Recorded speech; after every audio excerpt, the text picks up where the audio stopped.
This is a homage beat.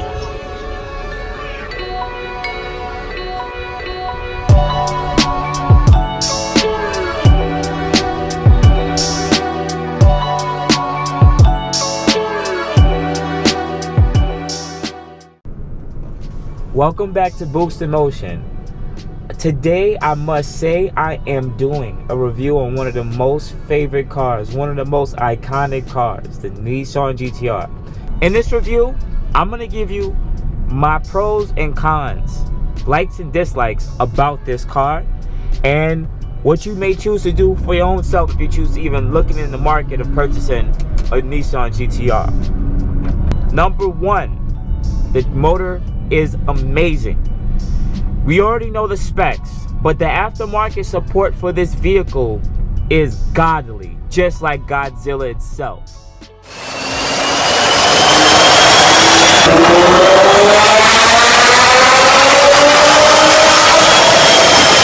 Number two, it's a all-wheel drive motor, transmission.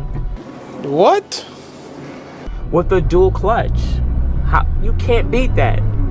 The way that this car works, it engages so quickly and so smooth, and you would think that the transmission will be banging in and out of gears while doing so. No, I have this car in the full race mode right now, and the car is not pounding my back through these regular bumps. It also handles and steers very well depending on your setting. It's like you can come from driving your Corolla Jesus Christ and drive this car regularly. The next thing I must talk about when it comes to this car is the looks. Yes, it is an older looking car. It's almost outdated, but I continue to look at this car and I still think it's beautiful, and it's like ugly stepchild kind of way. And it really works for the car. Sooner or later, I know they're gonna redo the body and maybe transmission and motor, but for now, even though this car is aged in looks, I still think it's an amazing looking car. I want to tell you about some of the dislikes about this car.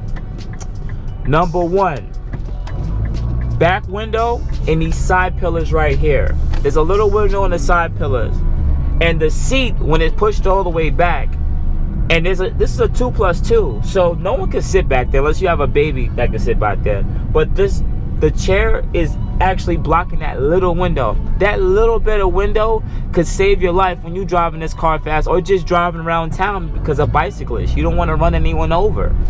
Another thing I must complain about with the car is the back two seats. Yes, it's a 2+2. I never really understood why a lot of auto manufacturers make 2+2. And if you chose to carry somebody, unless you're a midget and you're on the stand wall, you can't put anybody back there. I don't even know why this is a cup holder back here. For who? Second, the back window. Even though on the camera it may look like you can see very well, there's still a wing there, and the mirror is just the right size depending on your height, just to see a little bit out the window. Especially if you're going in reverse, you may find it kind of hard because I'm 6'1".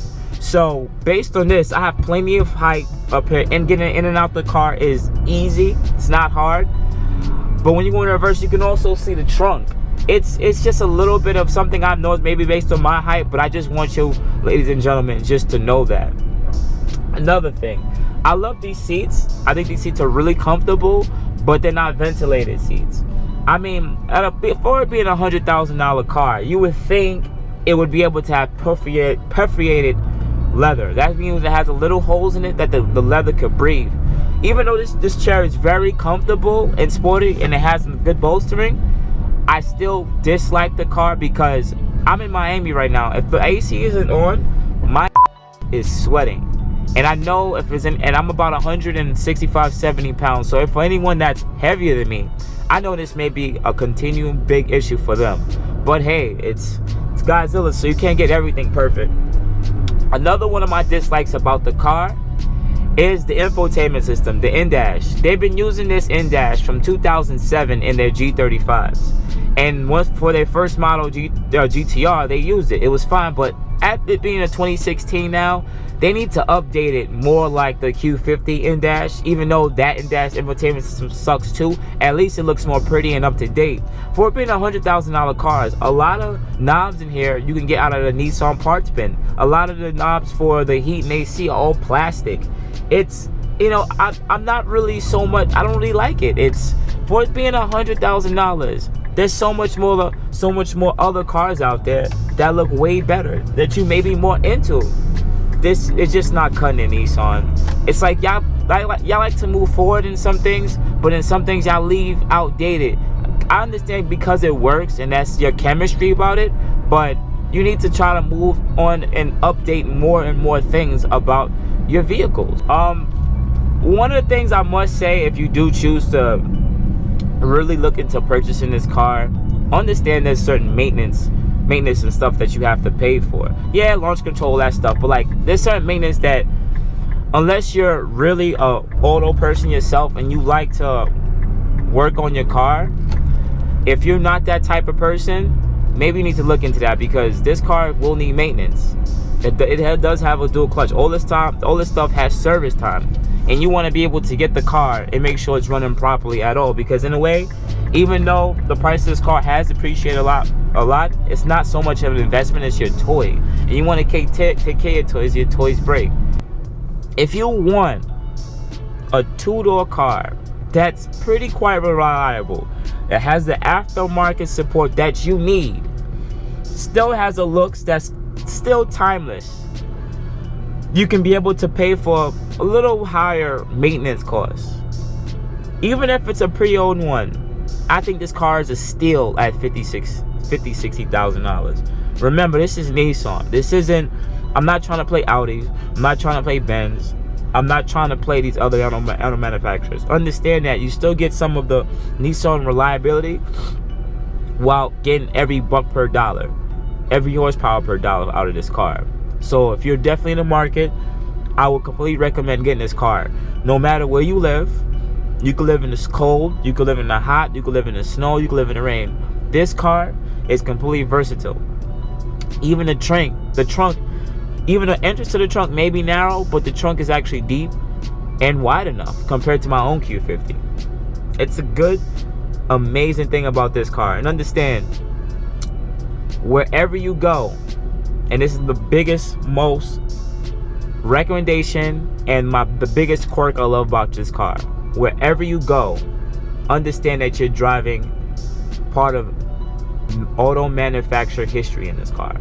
Everywhere you go, people will give you looks. Even GTR owners have their own clique, their own alumni. I'm a regular guy that wants to give you regular guy advice when getting the car. I know you like to watch other people who are more into auto driving, everything like that, but some of these people lost the sense of just being a regular A to B driver, and I want to give you people the best opinion on this car. I still have other cars in the woodworks to do, so best believe I'm gonna let you guys know soon about any and everything that's going on. And thanks again. You have a good day.